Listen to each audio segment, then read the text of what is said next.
Thank you.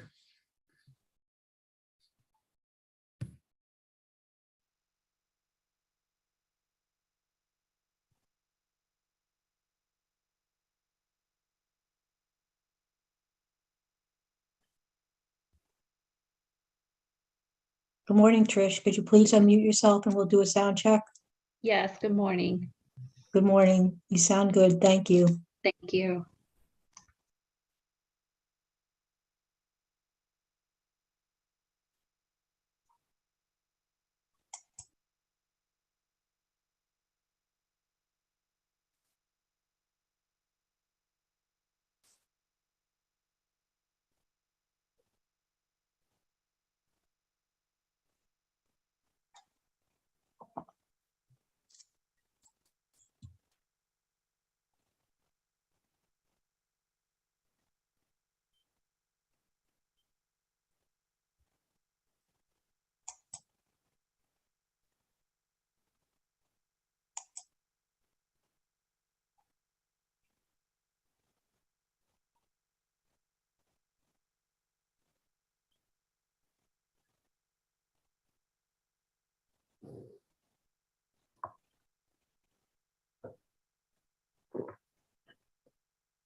Good morning, everyone.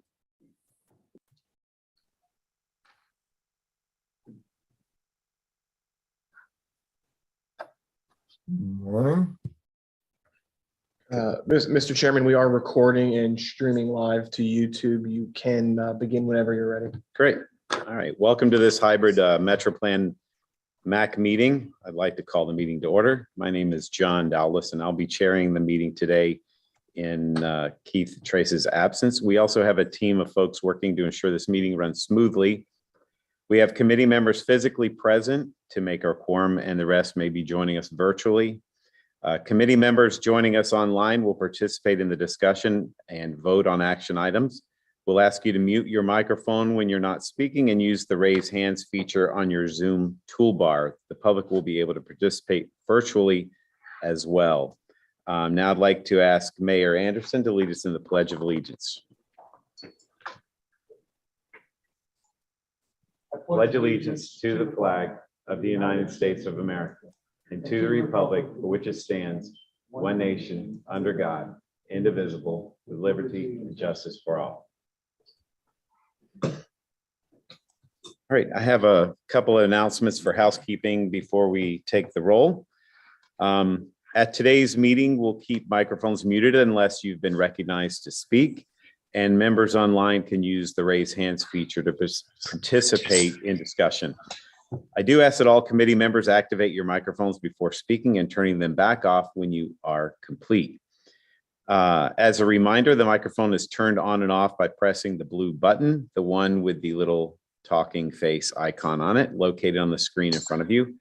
There are 2 public comment points in the meeting. Members of the public participating virtually who want to speak will use the raise hands feature on the Zoom screen. If attending by phone, you can hit *9 to raise your hand and request to be recognized.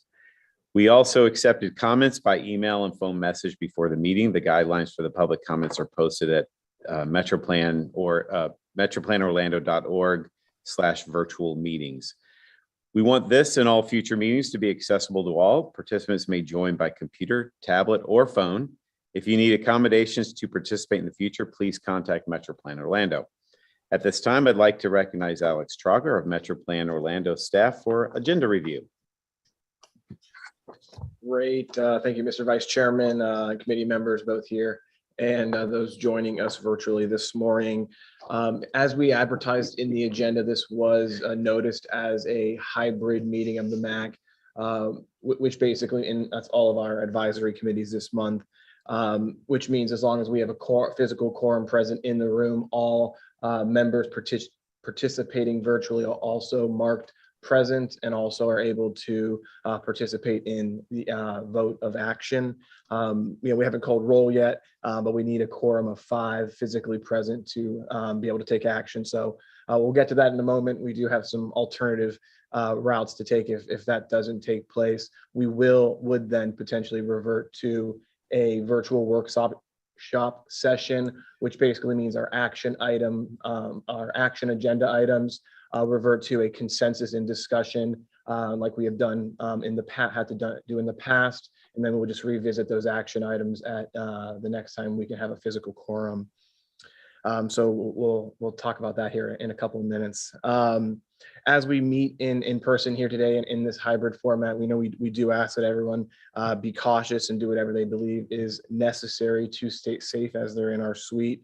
We do ask everyone to be considerate of each other and to let MPO staff know if you have any questions or concerns.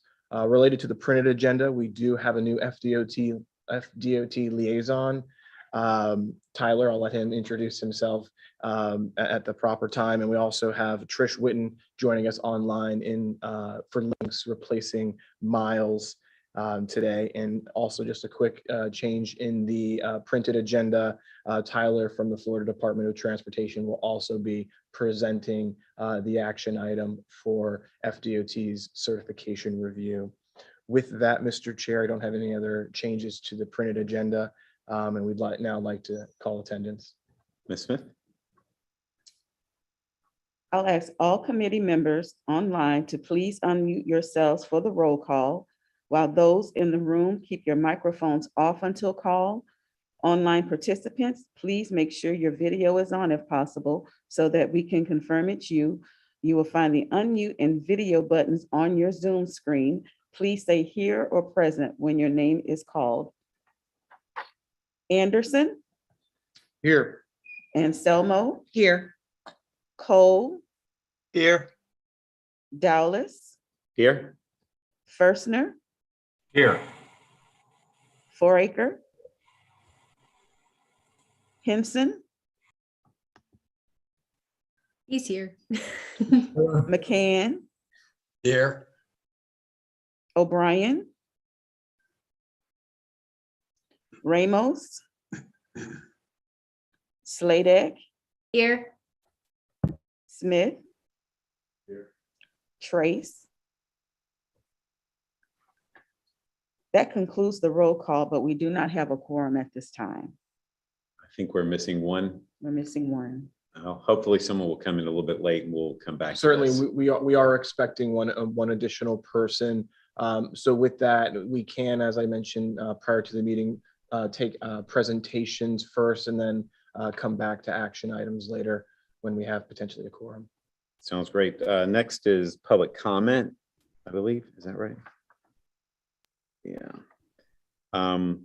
We'll now hear from public comments on action items. Do we have people who want to speak to any of these items? Present, or if so, please raise your hands, your raise hands function on your screen and press *9 on your phone keypad.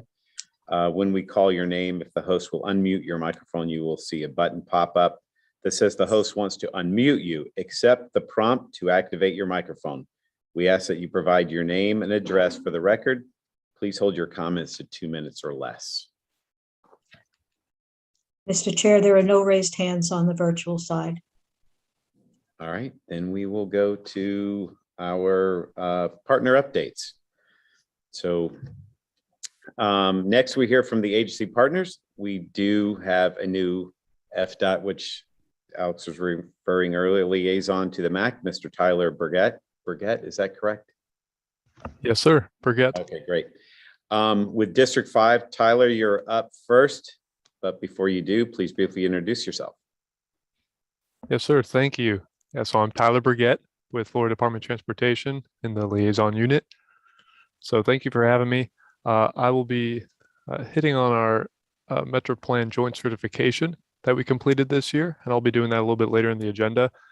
For now, I'll just mention that we did have our Maitland area-wide study public meeting last night. That's regarding improvements on 1792 and State Road 414 and Maitland Avenue within the city of Maitland. And that public meeting went well. And we had a pretty small turnout, but all went well. And that will be a project that will benefit the area. And I'll take any questions if you have any on our construction report for this month. Are there any? None in present. How about online? There are no raised hands online, Mr. Chair. All right, thank you. Let's go to our next partner, Ms. Witten with Links. Hi, good morning. Our ridership continues to remain about the same. We're hovering around 55 to 60% of pre-pandemic levels. And that is consistent with the other agencies in the state based on our review of ridership. Some of the things that we've been doing, Links completed its annual National Transit Database report at the end of January. We're also continuing to explore potential sites for a new operations and maintenance facility in the southern portion of our service area. We are working on a human services transportation plan update and transportation disadvantaged service plan update, both of which will be going before the Quality Assurance Task Force in April and the Transportation Disadvantaged Local Coordinating Board in May. And lastly, Links and its consultants have updated the transit plan for Orange County's transportation initiative. And we're currently participating in a series of community workshops that began on February the 28th, and they'll be concluding at the end of March. And that is our update. Thank you, Ms. Witten. Are there any Thank you. questions? Any I online? got one online. Yep. What happened to the riders? If they're 60%, have they been priced out and they no longer live in Florida? Are they, do you think they're biking or walking? Like, do we know what happened to them? We are following with our peer agencies all around, and every month we're contacting them to check their ridership levels, and we are all experiencing the same thing. I don't know if it's working from home, not commuting. Our essential riders are still continuing to ride, but the levels are coming back, but they're hovering around that same area for a while, and all the agencies are experiencing that. But we don't really know why. I mean, we kind of know why, but We kind of know why, just based on working, and those who maybe don't have to travel aren't right now. So, but our essential riders are still there, and all the agencies, like I said, they're tracking the same thing, and they have models and trying to do research, contact businesses to find out how much of the employment force is back in the office. So everyone is kind of trying to figure that out. all right, thank you. Yes, Good question. Very interesting. yes, thank you. Any other questions? Okay, well, next we are going to the Florida Turnpike. We have Mr. Fine. Good morning, committee members. Last week, the Turnpike held alternative public information meetings on the Poinciana Parkway Extension PD&E study from County Road 532 to the I-4-429 interchange. And also for the Western Beltway widening PD&E study from the I-4 State Road 429 interchange to Sidell Road. For both projects, the Turnpike provided a virtual and an in-person option. These projects in tandem will provide a much needed connection in the Central Florida area that will facilitate regional travel. But with that being said, that is the end of my report. Thanks, sir. Any questions? online? There are no hands raised online, Mr. Chair. All right, thank you. And I think we're going to action items, but I believe that we now have a quorum with the Mayor Foraker is now present. So with that, I'd like to, per our new bylaws, I'd like to move Keith Trace's absence excused as he notified us in advance. We have a second? Second. All right. Any discussion? All in favor, say aye. Aye. Any Aye. opposed? Hearing none, please note that for the record. And now we're going to go into the action items. First one is we have to have approval of the December 2nd and February 3rd meeting minutes, which is tab 1. Are there any changes or corrections? All right. I'll move approval. Please hear that Mayor Anderson moved approval. Do we have a second? We have a second for Mayor Foraker. All in favor, say aye. Aye. Any opposed? Hearing none, please show that adopted. Let's see. All right, so now we're going to FDOT amendments to 2045 Metro Plan, which is in Plan 2, and I believe Mr. Trauger is going to present that. Yes, Mr. Vice Chair, but I do believe we have item B first, the ratification of the board action item from February 9th.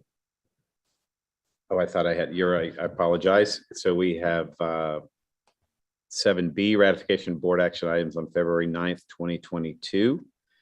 Do we have a motion to ratify this action item? So moved. A second. We have a first and a second from Mayor Foraker and Mayor Anderson. All right, do we have any discussion? And this is a voice vote, so all committee members online, please unmute your microphones. Those in the room, please just speak out. All in favor, say aye. Aye. Aye. Any opposed? Hearing none, please show that adopted. So, all right, our next item is the Metro Plan Transportation Plan on tab 2. Mr. Trauger.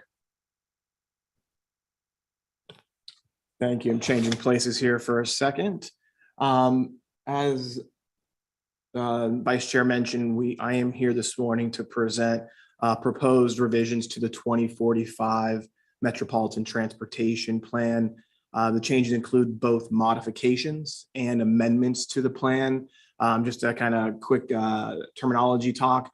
Modifications are minor in nature, don't have cost feasibility impacts, and typically have to do with minor project costs or small changes to initiation dates. Amendments, on the other hand, are major in all things as it relates to new projects, new funds, major changes to project descriptions and whatnot. So you'll see in today's amendments or plan revisions, we have both. These items are found in tab 2 of your agenda packets. I'm going to walk through each of these. If you have any questions, I'll be more than happy to answer those at the end or as you have them. The first amendment before you today is for cost increases. So when we adopted the 2045 plan, we used long-range estimates based on the work program at the time. Since then, as part of our routine monitoring of the work program, we're seeing increased project costs to keep the 2045 plan living and breathing, and to have a good expectation of costs and revenues. We are recommending the update to our cost model, which has increased project costs between 5 and 50% or 10 and 50% in some cases, a lot in the preliminary phases, PD&E and design aspects of projects. So this amendment here revised our cost model, brought that consistent with the figures that we're seeing in the current work program. And because of this change in project cost and revenues staying static, we are seeing impacts to project schedule changes, projects moving from the first 10 years of the plan into the third plan period. And we also did see some projects on the state highway system move to a non-cost feasible designation. The second is a modification. This is a project list change. It's as simple as that. It's for a cost feasible project that's currently listed on our state highway system. but it's also on the strategic intermodal system, a state designation that allows it to be eligible for other projects and special funding. So we're moving that over to be in the proper place. The third item is an amendment from the request from the Turnpike Enterprise. COC is here if you have any specific questions, but that detailed list of those new projects are found in tab 2, 8 new fully funded projects and also 1 unfunded need that's going to be updated to reflect the Turnpike Enterprise's work program for the next 5 to 10 years. We're also one of the major changes as part of this amendment process is what we're calling project bundling for implementation. When we adopted the 2045 plan, specifically the systems management and operations projects, those are operational safety technology project types. We identified those needs across the state highway system as well as off the state highway system. And specifically for off the state highway system, we had a lot of smaller segments that we foresaw challenges as it related to procurement, given that some of those projects wouldn't meet some of the minimum cost thresholds for having a competitive procurement. So we participated in a federal highway webinar series about project bundling for implementation, and we're following that guidance, and we grouped projects and updated the TISMO list with those bundled projects that meet certain cost criteria as well as project needs functions. The fifth modification, it was actually addressed when we did the project bundling exercise, but it was a request from Osceola County, so I wanted to call attention to it. And it was just the naming and limits of their Old Canoe Creek Road ATMS 7 project. So that was a minor change. Just wanted to make sure that was included in this round. A couple others, we changed the project limits on an existing cost usable project in Seminole County in the Altamont Springs area. They recently completed a complete streets study, and in that study recommended phasing of this particular project. So consistent with that project corridor study, we've updated the limits into 2 phases for this particular North Street Complete Streets project. The seventh item is an amendment to our TMA, our federally funded bicycle and pedestrian project list. It's a new unfunded need. This was just submitted when we adopted the plan. We want to make sure that needs and that full bike ped system is accounted for in the MTP. So this is an addition of a new project, but no impacts to cost feasibility. Another process and plan improvement is our update to our transit projects list. There's a couple projects that were previously organized in other lists, specifically the City of Altamont Springs ITS CAV. So it was a high-tech connected autonomous vehicle shuttle that's going to move people from the Sunrail station to the Uptown Altamont area in another destination. That was previously on our federally funded TISMO list. Because the city is receiving a service development grant from the Florida Department of Transportation, it's more fitting that that project be on our transit project list, especially as it's providing transit circulation service. And these last 2, 9 and 10, modifications to our local project list to be consistent, with those local plans. And as I've said many times before, as part of our MTP adoption process, all of our locally funded project lists are kind of outside of the jurisdiction of Metroplan Orlando. Those are locally funded, locally implemented at the discretion of the Board of County Commissions and each of your commissions. So those are minor changes, but we do include them so we have a full picture of the transportation funding and investment. With that, I'll be more than happy to take any questions that you may have, but we are looking for your approval today. Thank you so much. Are there any questions before? Go ahead, Mayor Anderson. Alex, thank you. Just when we talk about static revenues, have we already started seeing any of the infrastructure bill allocations coming through, or is that still to come? Turn the mics on. That's still to come. And that's something as soon as we know more, we have staff, Nick and others kind of involved in that analysis process to try to get ahead of what's to change. A lot of that rulemaking will kind of come down from USDOT, FDOT, and then here, as soon as we have more, we'll obviously be presenting that to our board and committees. But kind of in the same breath, I'll say, as soon as we have that information and we know how new revenues, more revenues, in some cases, different types of revenues that have to be spent in certain ways, we will come back and have to amend our 2045 plan to be consistent with that. So as soon as we know more, we'll be certainly coming back and revisiting our project list and revenue and funding sources as well. Right. Is there any kind of idea of order of magnitude, like 5 to 15% to offset some of these cost increases? Nick, I'll let Nick speak to that. He's actually involved on kind of a national review of that. So I'll let Nick chime in here. I wish I could give you a good percentage. If I had to take a ballpark guess, maybe 20%, but based on all of the different funding pots and the different programs, we still have to really look to see how Florida is going to do and really how our plan will do, looking at some of those discretionary grants for funding in the future versus some of those traditional formula-based programs. So again, we're still waiting on a little bit more guidance from DC. And then as soon as we get some more information, be happy to present that. Great, thank you. Any other questions? How about online? Okay, is there anyone who would like to move approval? So moved. Okay, we have Mayor Foraker, and we have a second. I'll second that. Thank you. Okay, everyone online, if you'll unmute your microphones, we're going to take a voice vote. All in favor, say aye. Aye. Aye. Any opposed? Hearing none, please show that adopted. All right, I believe we have next is our Unified Planning Work Program, Mr. Lepp. Good to have you. Good morning. So to talk about still money as a subject, our Unified Planning Work Program is our budget. That is the budget that we have for the next 2 years and what we've been operating under until it expires at the end of this fiscal year, June 30th.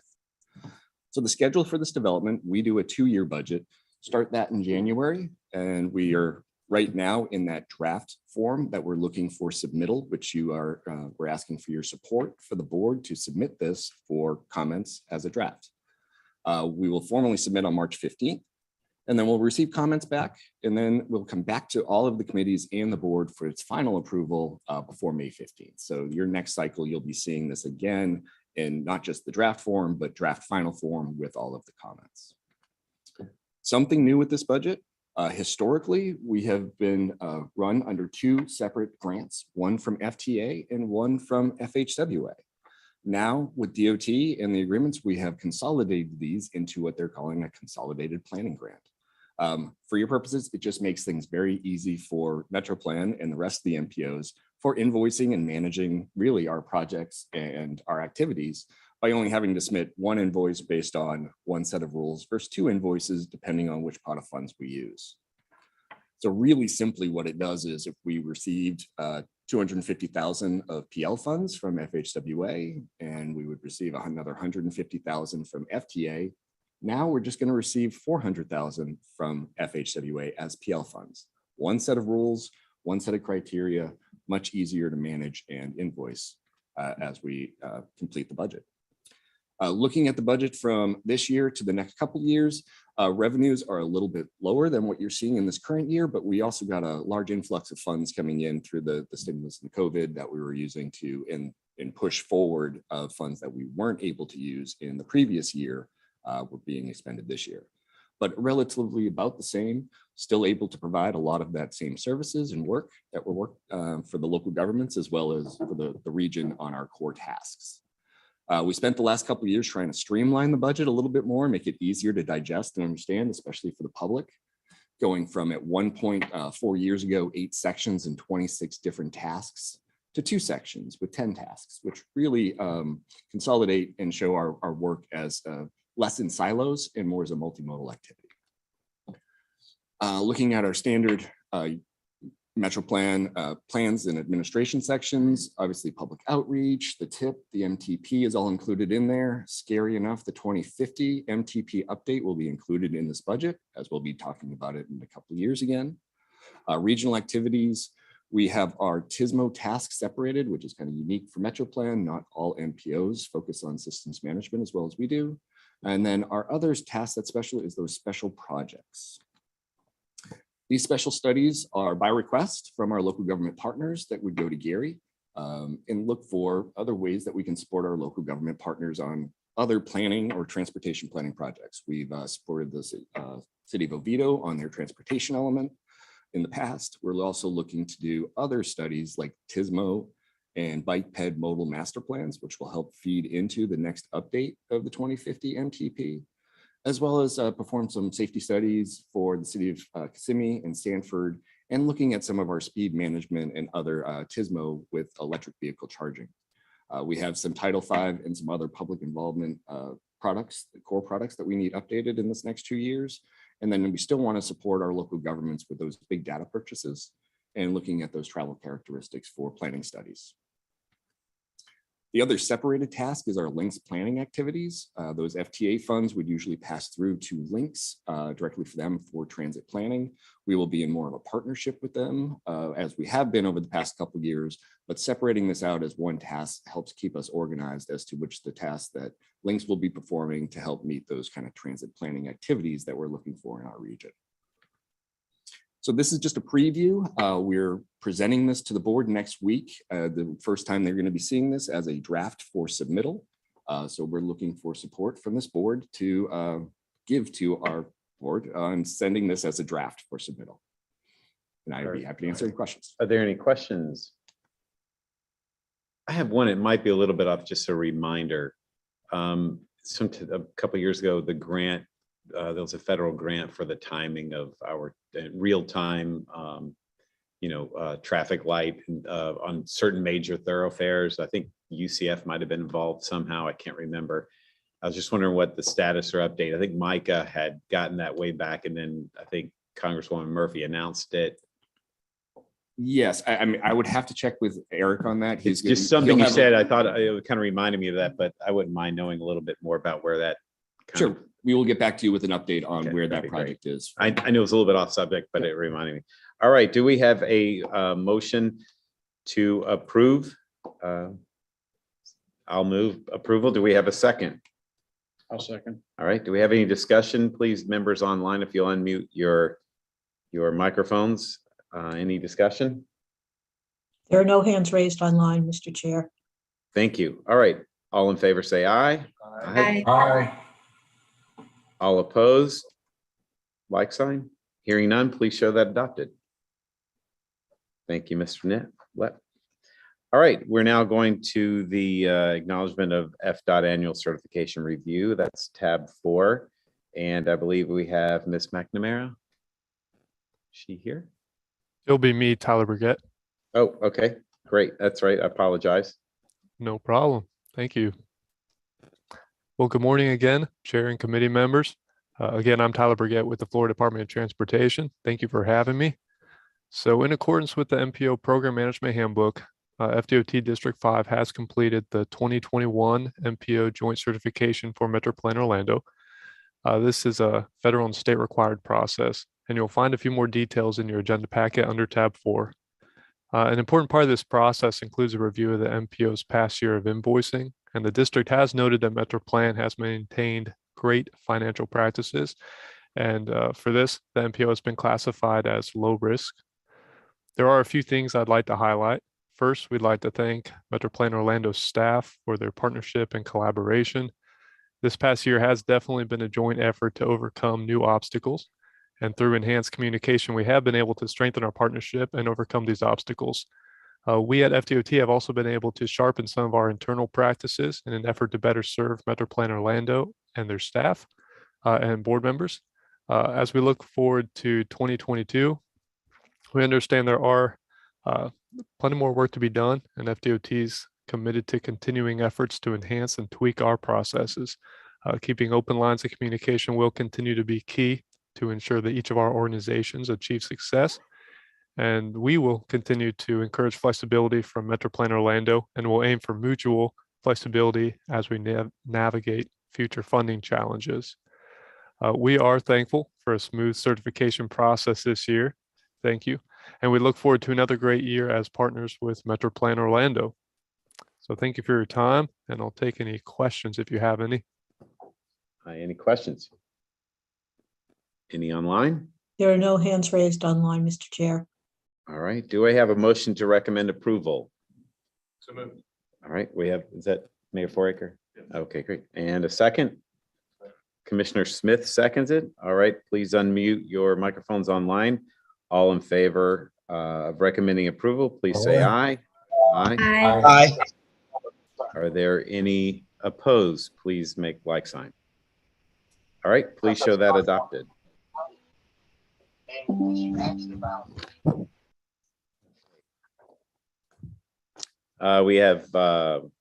We have three presentations today. Participants online, please use the raise hands function to be recognized. If you want to ask a question, you may raise your hand during the presentation, but we will hold questions until the presentation ends. Participants in the room, please stand your nameplate on end to signal that you wish to ask a question, and we will recognize you at the end. All right, Health Strategic Plan. Our first presentation is on Metropound Orlando's Health Strategic Plan. Ms. Sarah Larson from Metropound Orlando and Ms. Jerry Britton of HDR will be presenting today. Ms. Larson, the floor is yours.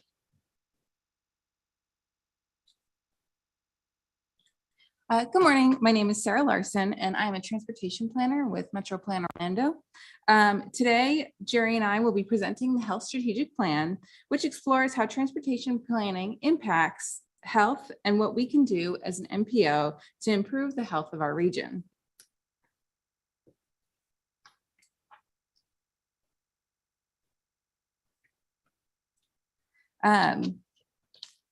This is not the first time Metroplan has integrated health in the planning process.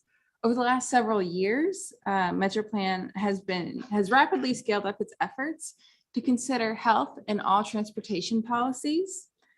The Health Strategic Plan builds on these successes. And you can see here on this brief timeline dating back to 2015, what Metroplan has been up to.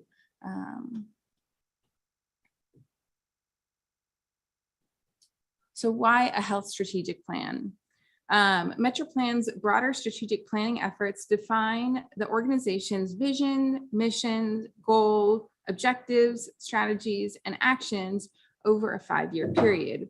The health strategic plan builds on that effort by creating a health-specific vision for Metroplan Orlando activities.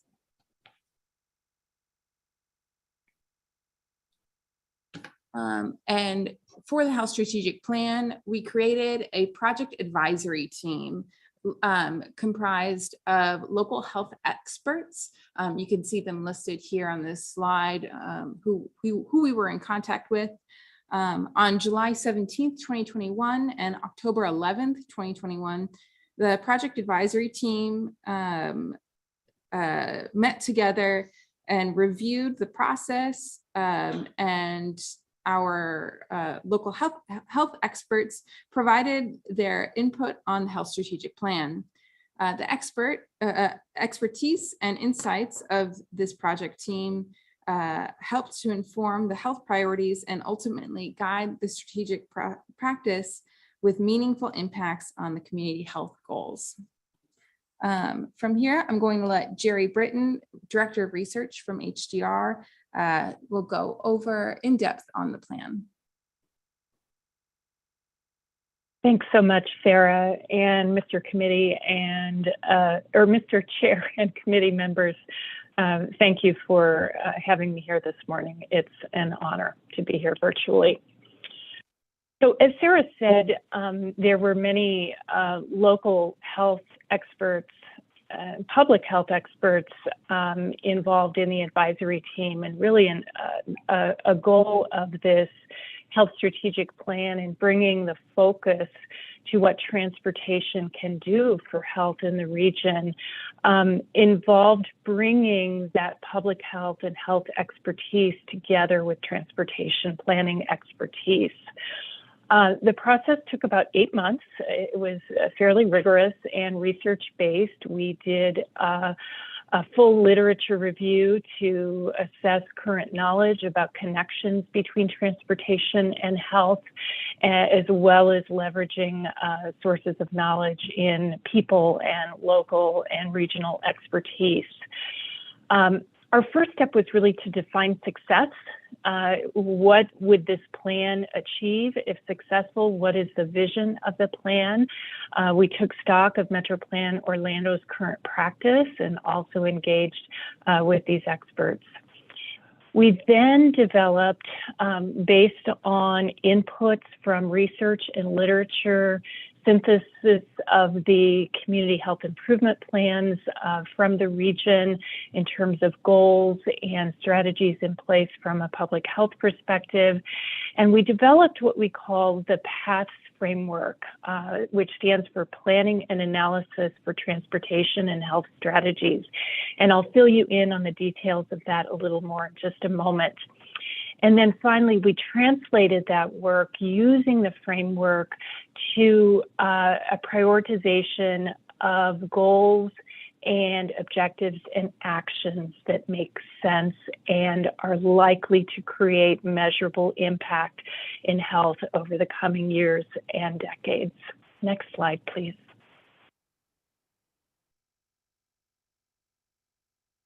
So Metroplan Orlando had in place what they call health and all transportation policies.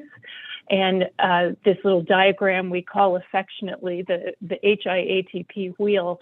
And it's really quite good. It starts to delineate how health in transportation policies can impact these various determinants of health, these areas of health determinants, environmental quality, physical activity, safety, which has always been a primary goal of transportation planning, and access to things that promote health, healthy food, medical care, and so forth. So we started with these determinants, and let's go to the next slide, and looked at what the regional public health folks are focusing on in terms of more what we call in research more distal versus proximal. So those sort of outcomes that are impacted by determinants that maybe take a little longer to see change in. And so those health outcomes include things like life expectancy. We see differences in that in different areas and population, chronic disease occurrence, mental health status, which in addition to overall health status has become a really pressing issue, not only in the region, but even nationally and globally, especially since the pandemic. So we also then thought about the transportation system itself and what that includes that can eventually impact health determinants, that impact health outcomes. And there are really two areas of transportation that can be changed, that we can think of as interventions in health. And it's the actual infrastructure itself, the built environment, as well as actions, which can be policies and services. Next slide, please.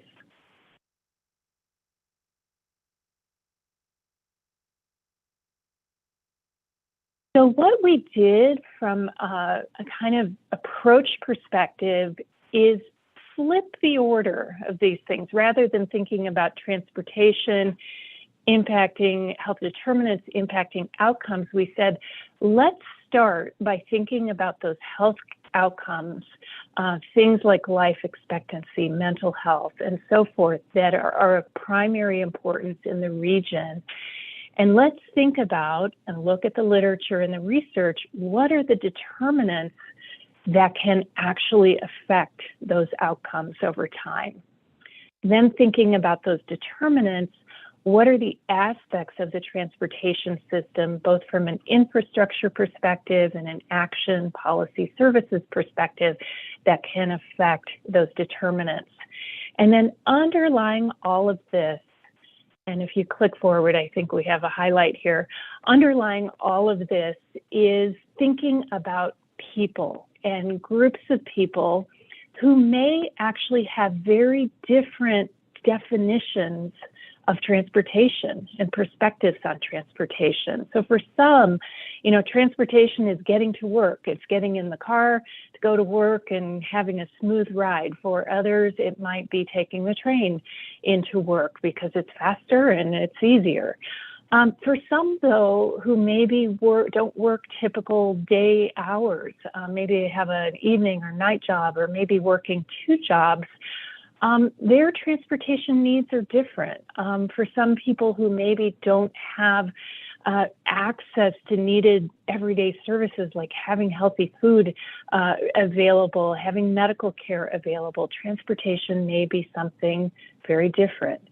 So really important kind of across all of this thinking to consider people and different needs that exist in groups of people. Next slide.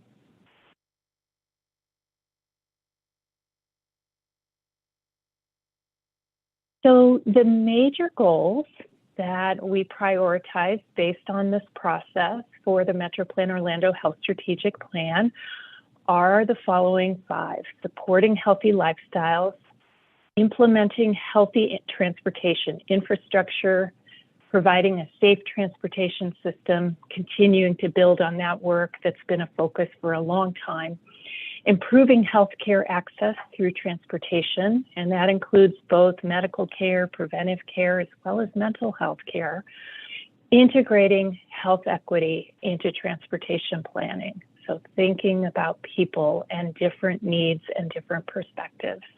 Next slide.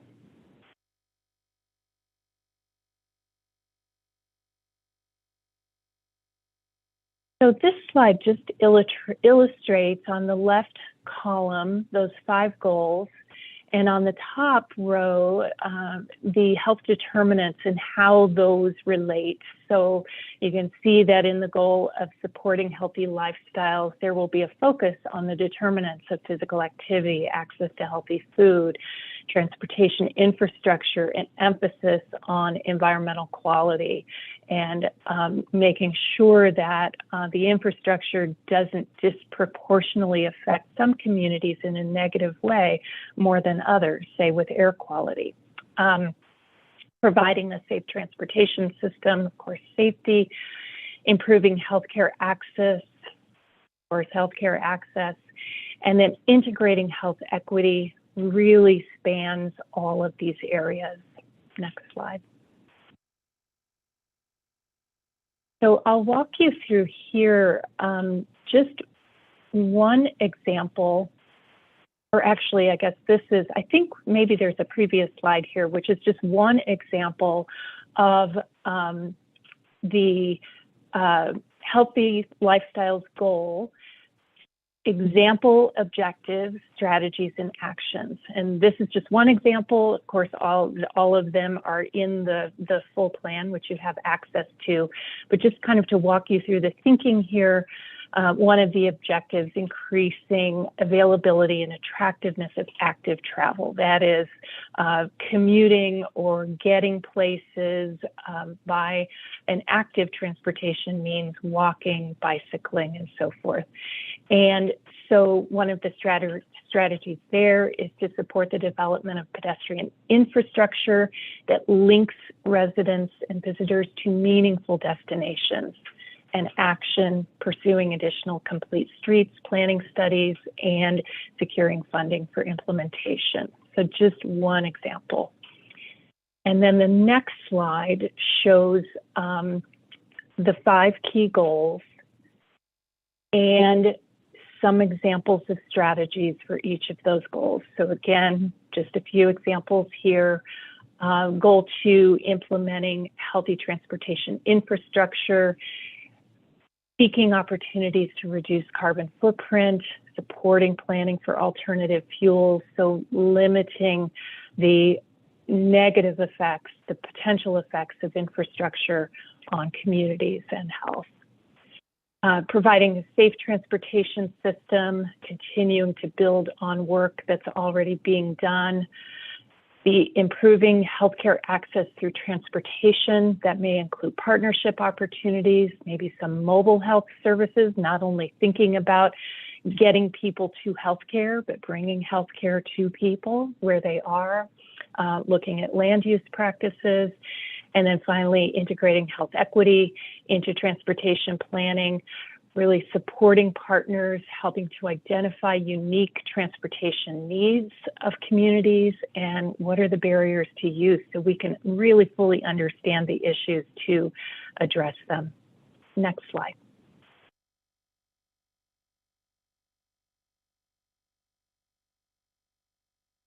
So the next steps are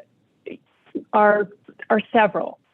I think the strategic plan, and I have to give Metroplan Orlando a lot of credit. We work with a lot of folks around the country on these sort of issues. And I really believe that Metroplan Orlando is on the forefront of thinking about health at a population level, thinking about equity, and focusing in on planning that can make a difference. So this plan provides a framework that will help guide Metroplan Orlando and all of its partners into the future to integrate health in a very substantive way into the transportation planning process.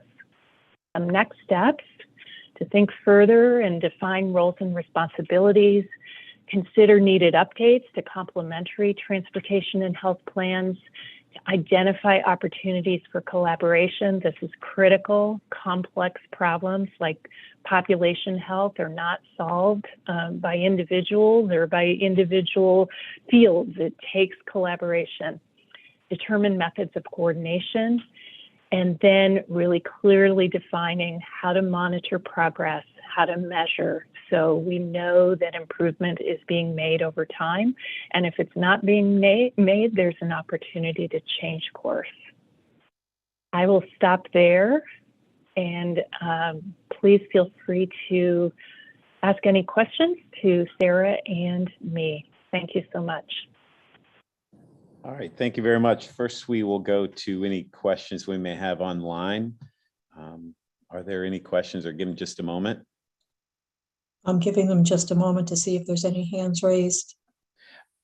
In the meantime, I have one question. I know that we've had some presentations in the past as to in terms of access to health providers and things like that.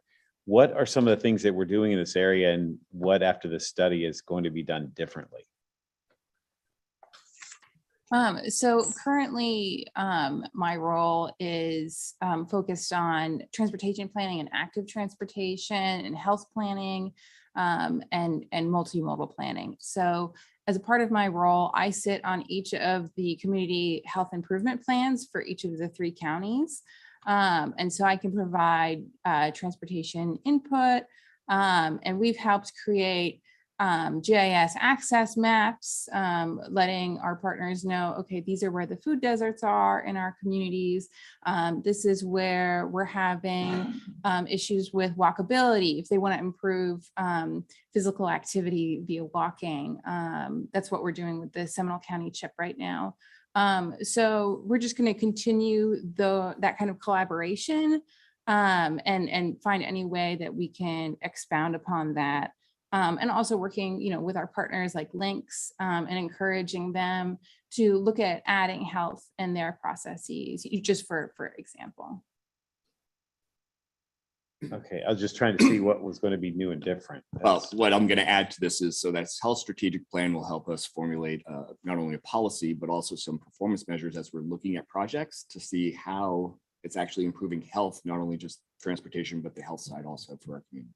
So that's what we're going to start doing from this plan. We'll start getting some baseline conditions and seeing how our transportation investments could also help some health outcomes. I look forward to seeing this. Okay, are there any questions online? There are no hands raised online, Mr. Chair. All right, any questions in the room? All right, seeing none, thank you very much. Thank you. All right, we now traffic signal retiming, one of my favorite subjects.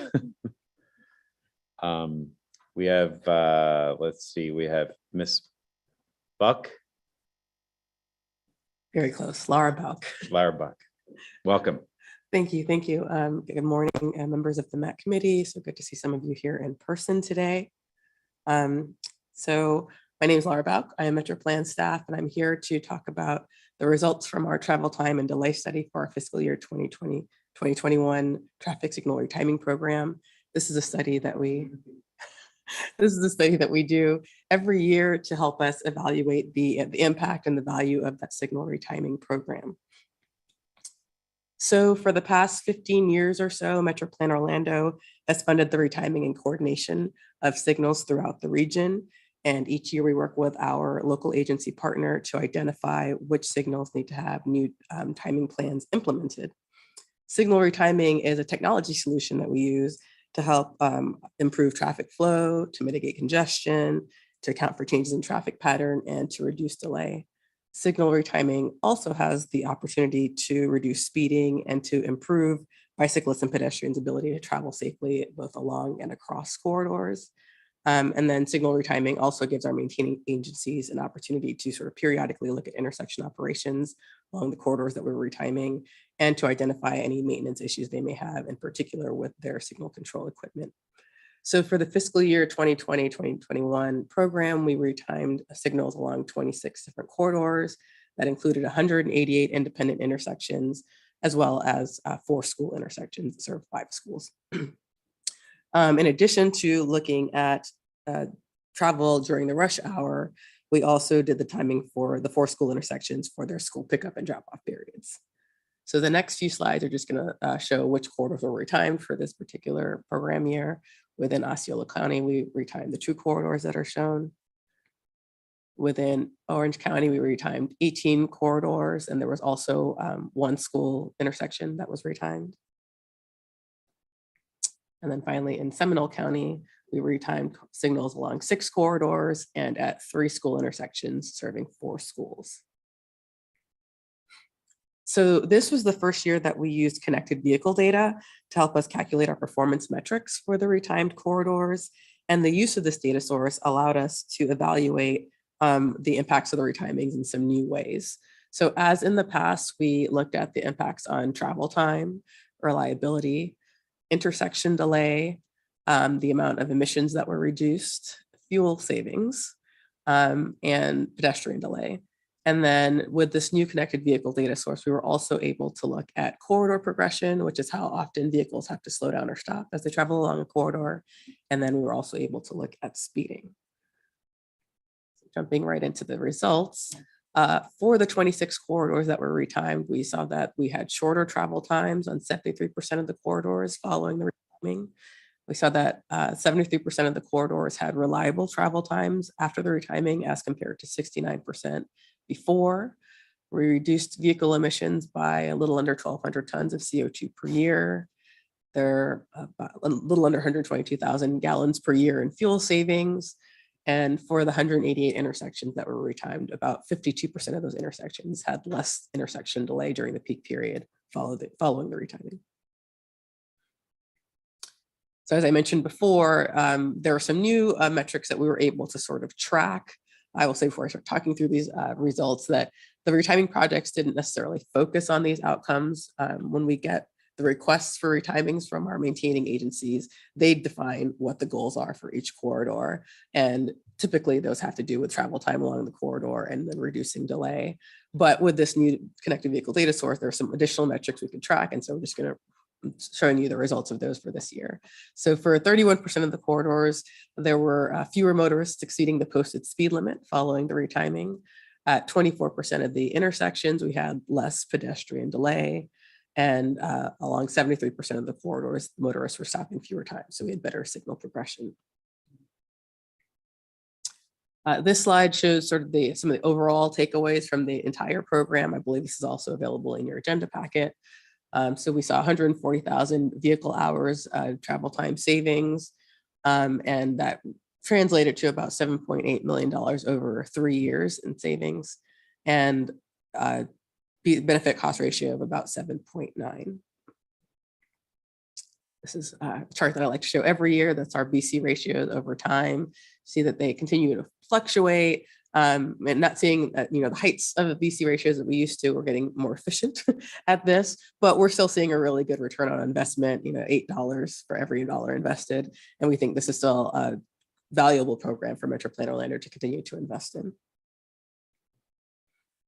So in closing, just want to start looking into the future. As I've mentioned, historically, the goals that we've focused on have related to improving traffic flow and reducing driver delay at intersections. But in particular with the connected vehicle data source that we're using now that allows us some more granular look at how vehicles are traveling. We're hoping to start using the traffic signal retiming to show how we can use retiming to advance safety benefits, including reducing speeding and improving bicyclist and pedestrian comfort along the corridors that we're retiming. And that is all I have for you, but I'm happy to answer any questions that you have. Thank you. Are there any questions from our virtual? Mayor Anderson. So this is all the traffic timing stuff, and how prevalent are we yet with like the smart signals on corridors and that kind of thing? How many intersections, 188 intersections, I think you said, how many of those are like currently in sort of smart city signal sensors that go into changing the timing In based real on time? loads? So the corridors that we retime generally are not going to be the ones that have the smart signals on them. We go in and change the timing patterns for the week. I will say that Metropound Orlando is not the only one that funds signal retiming throughout the region. FDOT has their own signal retiming programs, and the counties retime their own signals. And many of the signals are on FDOT's an integrated corridor management program. And so there's more of a sort of a real-time look at what signals are doing on those. But for the ones that we are retiming, generally they're not smart. So y'all are operating sort of in parallel. Mhm. There's not a lot of overlap. They do some corridors and we do. Right. other And we corridors. coordinate with them to make sure that, first of all, they're retiming corridors that are going to be crossing any of the corridors that we're retiming. We do that in conjunction. So there's good coordination there. I think my question earlier was probably more timed than this. I know that the grant, and I don't know if it went to Metroplan or if it went to DOT. I thought it was Metroplan, but it was about, might have been FDOT, about the real-time signalization and synchronization of large corridors in the area. Are you familiar with the grant and what kind of is going on with that? You might be referring to Attain. I think you are referring to Attain. When you first were talking about it, I thought you were talking about the PedSafe work that went on around the UCF. And actually do believe Jeremy Dillmore will be coming to present on some of the findings from PedSafe. That's what you're talking about, maybe at our next round of meetings. Excellent. I look forward to that. Any questions online? There are no hands raised online, Mr. Chair. All right. Any more in here? Thank you so much.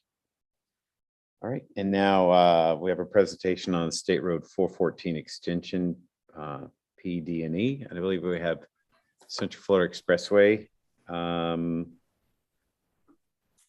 Ms. Dalton? Good morning.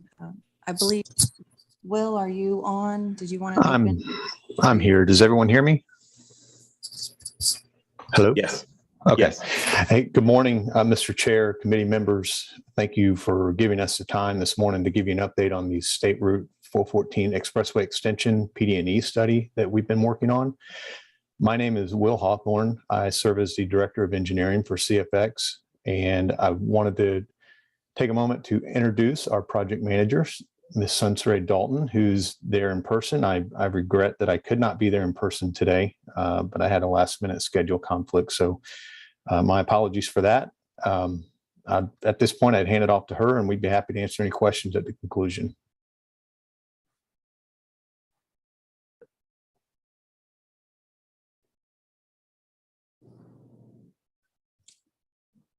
Good morning. Thank you for the opportunity to present this morning on this project.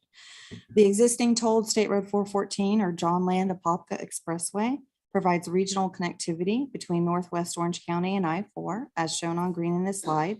The I-4 Ultimate project has converted Maitland Boulevard east of State Road 434 into a limited access facility, leaving the segment between US 441 and State Road 434 as an arterial facility between two limited access facilities.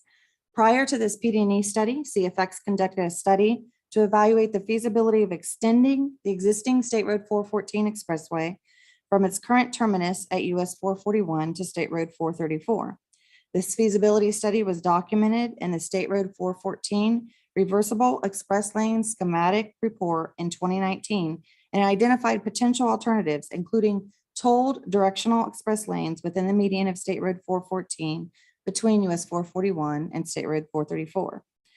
This State Road 414 expressway extension is included in the CFX 2040 master plan, which is being updated. The project is also included in the CFX 5-year work plan, as well as the Metroplan Orlando Transportation Improvement Program, both of which were approved last summer. We have coordinated local planning consistency as part of this study. Note that Maitland Boulevard or State Road 414 east of US 441 is an FDOT District 5 roadway and crosses multiple jurisdictions, including Altamont Springs, Maitland, Orange, and Seminole counties. Extensive coordination with agencies and municipalities was done as part of the study. This study has involved evaluating alternatives and the impacts of adding an elevated, limited access toll lane facility within the median of State Road 414 from US 441 to just east of State Road 434 to allow through traffic on State Road 414 to bypass the existing 4 at-grade intersections, which include 3 signals. The preferred alternative maintains at-grade access along State Road 414 for all the existing intersections, and this project would be constructed within the existing right-of-way. Numerous agencies and stakeholders have provided input, and we've had the opportunity to meet with many of them during the study. We've also been able to provide project updates to interested community groups and residents. Input received from these stakeholders will be used to refine the preferred alternative. Since the study began in April 2020, public outreach and coordination has been an integral part of the evaluation process. The study team has distributed a public kickoff newsletter in June of 2020 and held an alternative public workshop in February 2021. We met with this committee just prior to that alternatives public workshop. The team has also presented to the project's environmental and project advisory groups once in December 2020 and again in August 2021. CFX's Environmental Stewardship Committee has also had multiple opportunities to provide input. These activities have allowed for the public to provide input on the alternatives development and refinement process. As mentioned previously, we met with the Environmental Advisory Group and Project Advisory Group in 2020 and in 2021. Key input received from those meetings is shown here. The study team has also presented to CFX's Environmental Stewardship Committee 3 separate times over the course of this study, with the most recent meeting being in August of 2021. At that meeting, the committee provided their support to present this preferred alternative to the CFX board for approval and to conduct the public hearing. Multiple typical section alternatives were considered during the initial stages of the PD&E study. The typical sections were evaluated based on their ability to meet the purpose and need for the project and to provide enhanced capacity and improve traffic operations on State Road 414. The results of that evaluation found that 2 alternatives were considered viable. The resulting viable alternatives, alternative 4 and 6, were further evaluated to determine their potential impacts, construction costs, as well as their maintenance and operating costs. While both of these alternatives resulted in minimal environmental impacts, option 6 had a significantly higher operating and maintenance cost and was therefore eliminated from further consideration. All these evaluations have resulted in a preferred alternative shown here that will be presented at a public hearing. It is an elevated 4-lane expressway to be constructed above the existing Maitland Boulevard, with the bridge piers located within the existing median of Maitland Boulevard. Traffic analyses indicate that this option addresses future traffic operations better than any of the other alternatives considered. There are no bike lanes on Maitland Boulevard in this segment today. This preferred alternative also includes 7-foot buffered bike lanes and 5-foot sidewalks along both sides of Maitland Boulevard. These enhancements are expected to improve safety for pedestrians and support future multimodal opportunities. There are no right-of-way impacts anticipated for the proposed improvements. Shown here is the overall view of the preferred alternative. The preferred alternative maximizes the use of existing ponds and includes 2 new ponds and 2 new swales within existing right-of-way. This project also includes the modifications to the Lake Bosse and Little Wekiva Canal bridges. The preferred alternative would maintain local access along the at-grade Maitland Boulevard for the cross streets, as well as access to US 441 and State Road 434. Eastbound travelers traveling on State Road 414 from Hiawassee Road and points west would be able to exit the expressway just past US 441 to the at-grade Maitland Boulevard local access lanes, or be able to enter the express lanes to continue on State Road 414 to areas east of State Road 434. Westbound motorists traveling on State Road 414 from Maitland Center and I-4 would be able to exit the expressway just past State Road 434 to the at-grade Maitland Boulevard local access lanes, or be able to enter the express lanes to continue on State Road 414 to areas west of US 441. The removal of the through trips from the at-grade Maitland Boulevard will greatly reduce the traffic volume on the local access lanes, and traffic operations will be greatly improved throughout the corridor. As stated previously, the preferred alternative will be constructed within the existing right-of-way and would result in minimal environmental impacts. Of the build alternatives considered, this alternative has the lowest overall environmental impacts and the lowest operational and maintenance costs. Protected species are not anticipated to be adversely affected by the project, and 1 acre of wetland impacts and less than an acre of surface water impacts are anticipated during the construction phases of the project. 46 noise-sensitive residents are expected to be impacted by the project. However, based on the noise study report and evaluation, impacts are not expected to be substantially higher than existing conditions and existing noise levels. There is one location for a proposed noise wall that was determined to be reasonable and feasible adjacent to the Rose Point subdivision. The A-First project pipeline that recovers stormwater from the I-4 Ultimate project and is treated for irrigation by the city of Altamont Springs is being coordinated with the city for relocation. The pipeline would be relocated separate and prior to the construction of this project. The total project costs are estimated at approximately $365 million. We are scheduled to hold the public hearing on March 31st. The public will have 2 options for participating, both in person and online. The in-person meeting will consist of an open house at the Wekiva High School cafeteria, where people can view a video presentation, view displays, and ask questions of the study team. Following the 1-hour open house, we will hold the public hearing in the school's auditorium, where the public can present their comments to CFX. Attendees who choose the online version will view a presentation and will be able to ask questions of the study team via a chat box. Prior to the public hearing, the people will be able to review the draft study documents, which are on display already at the Seminole State College Library in Altamont Springs and at CF headquarters, and available on CFX's study webpage. We provided those documents on display this Monday, February 28th. And that concludes the presentation, and we're available for any questions that you have. All right, we'll first go to any questions online. If you'll signal with your hands raised icon. Are there any? I'm giving them just a moment to see. So far, there's no hands raised online, Mr. Chair. All right, we'll come back again. How about in the room? Yeah, I have a question. Please. Do you have a timeline for design and construction? Like when is that funded?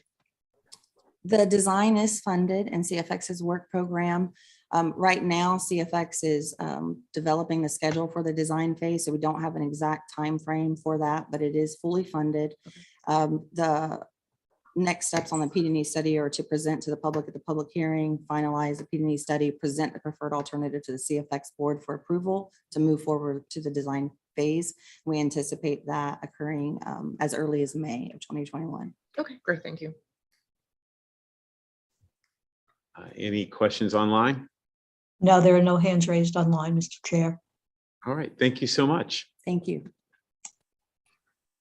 Let's see, I think we have a few announcements before we conclude. There are several items under the general information at tab 6 in your agenda packets, including FDOT's monthly construction status report and Link's press release. Our next MAC meeting will be May 5th. We do not meet in April.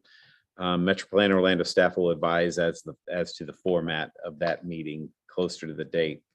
The next Metroplan Orlando board meeting will take place here next Wednesday, March 9th.